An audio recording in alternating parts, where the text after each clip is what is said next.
Good morning. How are all of you this beautiful sunny April morning? It's Earth Day. I do believe if it's not today, it's tomorrow. Kind of varies. I think every day is Earth Day, but greetings to you, my fine warriors, my time travelers, dream weavers. My name is Paula Burnt, aka PB Moreland, as I am the author of all of the books in the Whitebird series. I have recently finished book 5, Blue Flames Rising, and I'm so excited it is in publication now. My latest video, the one prior to this, I spoke more about the release date and such. So if you want more information, please visit my website. Those details are in the description provided for my YouTube channel, Crystal Tales and Dragon Scales. So welcome. If you feel so inclined, you can hit I never know which side to point to, the little dragon icon will help you subscribe to my channel. It helps me grow my channel so I can get my message out to more readers. You can like this video and share if you so choose. Today I felt inspired to jump on because here's the thing. I'm a writer. I'm a creator. I weave stories together, characters. I have so many characters in my books.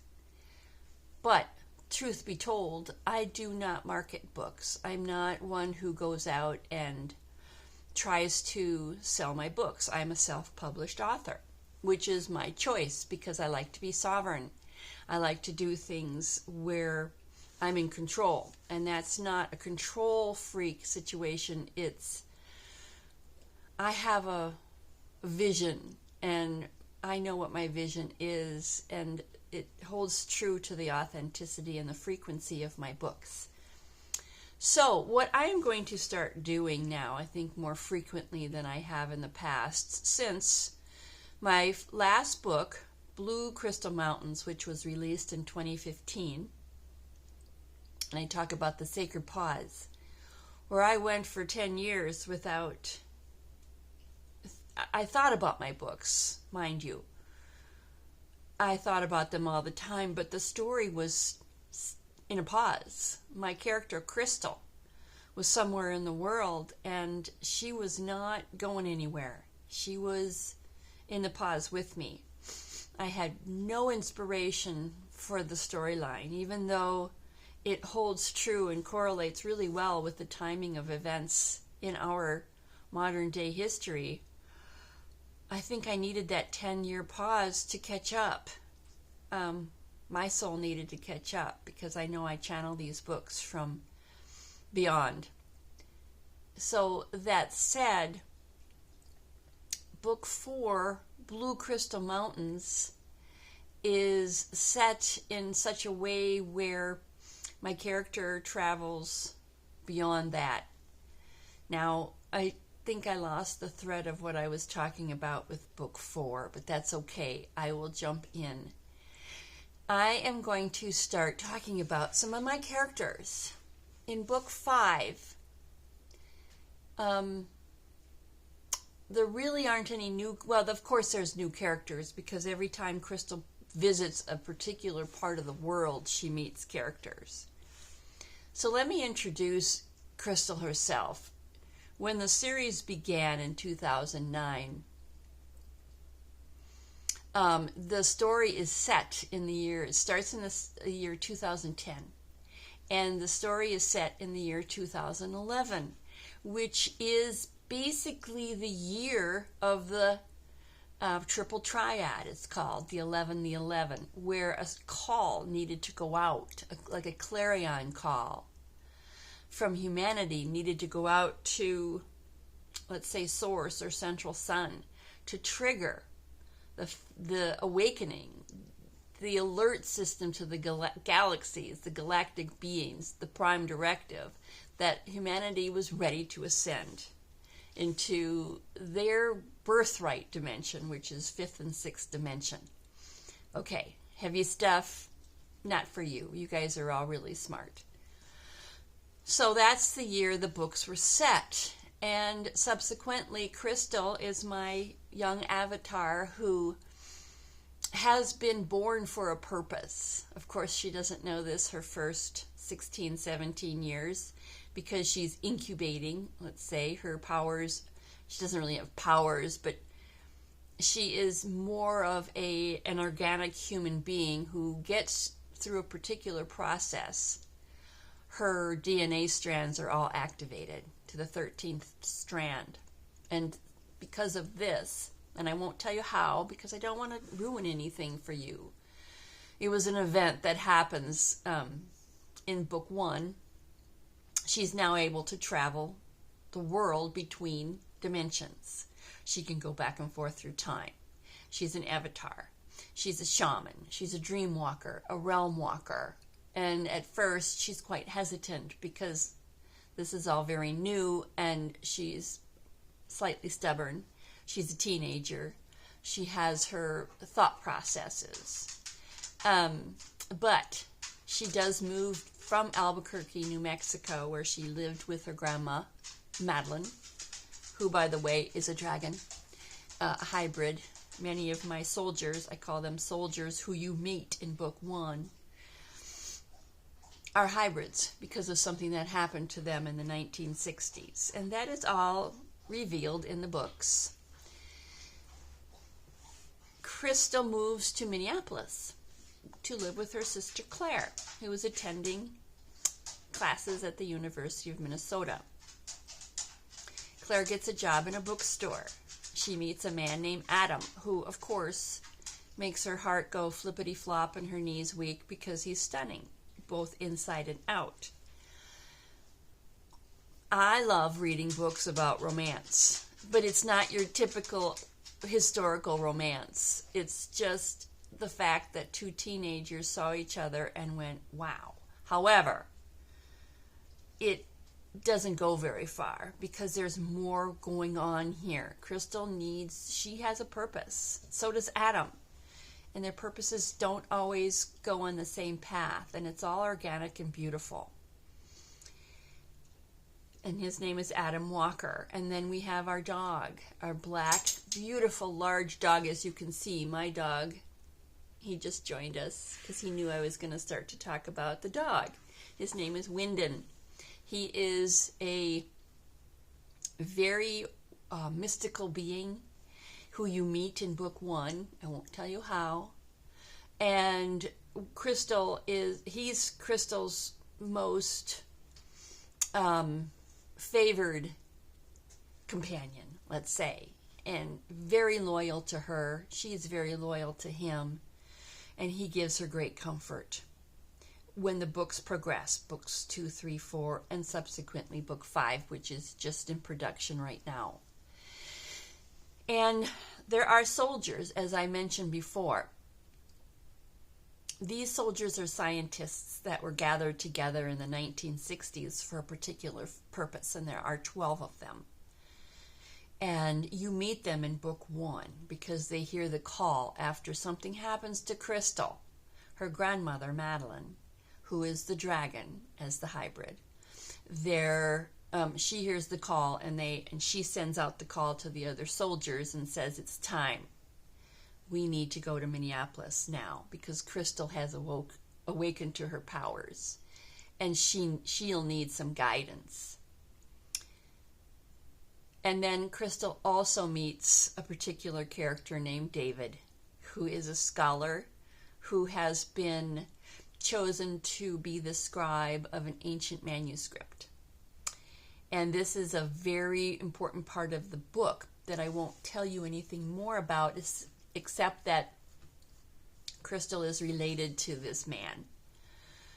And they didn't know about each other until they met. So you will discover how this happens in book 1. And there's also a white cat named Vincent, who is also, he communicates, through the consciousness, telepathically, with those who have the same frequency as he does. So this is book one sets up the whole series where Crystal discovers her abilities in a very painful way, not through catastrophe or any kind of gory, violent way, but her system is recalibrated. So what happens is when we're going through upgrades like we are right now in 2026, and we have been for a few years through the solar light codes, it's not easy. It's painful. As I usually have a physical reaction during Lionsgate, which is that window in July 26th, I believe, through August 12th. And usually my body reacts in a particular way because of these light codes that are coming in, and our body is becoming, turning from a carbon-based body to crystalline. That is fact. Then you research that. Whatever I say here in these YouTube channels, I want you to not just take it because I tell you that. I want you to do some research, and that's what I've been doing my whole life. These books are based on historical fact because Crystal travels the world and meets with indigenous tribes.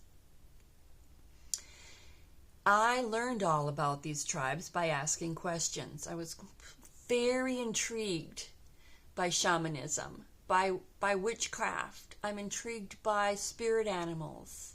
I'm intrigued by trees. I've been a tree hugger my whole life. I know they pass on wisdom.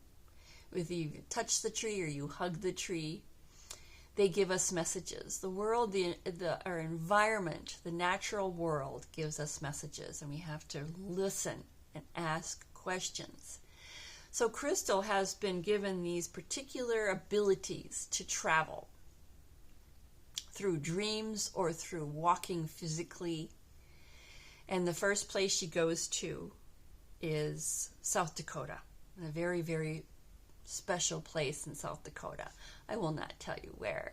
And then she travels all around the world. In every book, she goes to different parts of the world and meets with a special goddess, because this is all about the feminine divine. But there's also the masculine divine, because there's balance. It's a perfect balance. If everything was feminine, we'd all be, our nervous systems would be overridden, because feminine energies tend to become anxious and nervous without that stabilizing masculine energy. And I'm not talking a female and a male. I'm talking the feminine energies and the masculine energies. Masculine is more grounded and stable, and feminine is much more of the nervous system and wisdom and fluidity, more of a water, as male is maybe more of an earth and stable. Male energy without the feminine becomes very rigid and controlled and formulated and predictable. And they say right now most humans on this planet are operating at 80% masculine frequencies when they need to really open up to the feminine divine. This is a major storyline in my book, and that is why Crystal is traveling the world, to help awaken these feminine divine energies that have been held down and contained by a patriarchal society. So there are characters that you will meet. I don't have any favorite characters because that's not fair, and that would not honor the organic beauty of my characters, who I happen to just really love. I haven't introduced you to Cosmo, my 70-something-year-old bookstore owner who owns the Blue Crystal Bookstore. That is the place where Crystal got her job. Claire, Crystal's sister, is a beautiful character. Very gentle, very soft, very caring and nurturing, but also very strong in her character. And then there's Daniel. He is everybody's related in some form or another. He is Cosmo's grandson, and he has the ability to shapeshift. Some of my characters know how to shapeshift. Some don't have that ability. But the premise of these books is to the beginning of my books has this line that says, "Crystal blue, child of the stars, born to illuminate humanity." That is why she returned. Both she and Claire returned to Earth at this time. Like many of us starseeds, I happen to be part of that first wave that Dolores Cannon talks about. I believe there are 3 waves. My characters, Crystal and Claire, are a part of that second wave. And our Earth sent out a call. Eden sent out a call because the planet was going in a direction of complete catastrophe and shutdown. Our planet, Planet Eden, is extremely important to the universe. It's a hub. Millions of years ago, this was a hub. This was a station of galactic reunions. Galactic neighbors were always visiting.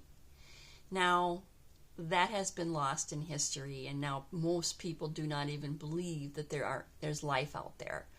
Although many individuals are awakening to the reality that we are not alone. Now, I've always known this.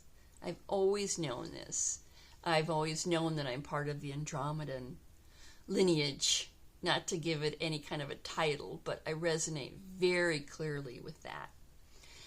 Not everyone, because there are beings who walk on this planet in human form that don't necessarily have a galactic history. You could call them Terrans. There are some who walk on this planet who don't carry a soul signature, and I don't really talk about them in my books because to me they are really almost placekeepers in our world. They help the movie continue because we're watching a movie unfold before our very eyes. So my books are written with all of this in mind. And does Crystal run into problems? Definitely, because there is an antagonist who does not want her to succeed.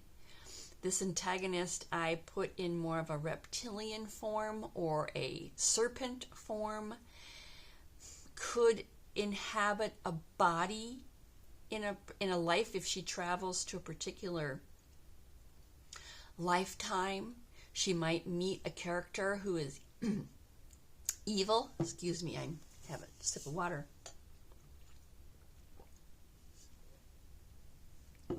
And this is, in my opinion, we've all encountered these situations. We all encounter challenges. Crystal is met with many challenges, many. And subsequently she acquires certain marks, whether they're tattoos or scars, that she carries with them. And they help identify her frequency. So today on April 21st, I thought I would just reach out and talk a little bit about my books because I just felt compelled to share. I think I shared with you most of the characters. There is a character named Gina, and she is Cosmo's daughter-in-law. I won't talk about the soldiers yet. I think I will leave them for my next video where I will introduce to you all my soldiers and their special skill set and subsequent animal hybrid, because they have the ability to shapeshift, but only if Crystal calls for them because she's in trouble. So I wish every one of you a glorious day. If you feel compelled to leave a comment, please do so. I'd love to hear from you. And again, if you want to visit my website and I put the description in the of this video and my website itself with a link provided, and all the links for all the books are provided in this the description of my YouTube channel and on my website, because you can purchase the books in softcover from my publisher or from me. If you want to reach out to me, I can send you a signed copy, or in digital format. So they're available at where most books are sold that aren't brick and mortar. I'm not in a brick and mortar store. I'm self-published, and at this point in our world, it is not possible for that to occur, to walk into a bookstore, unless I'm there doing a launch, which I'm hoping to do for my book 5. I'll keep you updated on that. So I hope everybody plays well together today. Remember, this is a very exciting time to be alive. Ask questions. Count your blessings. Reach out to me if you have any questions. And nod to those who you pass, because you never know what struggles they're going through. So have a blessed day. Namaste.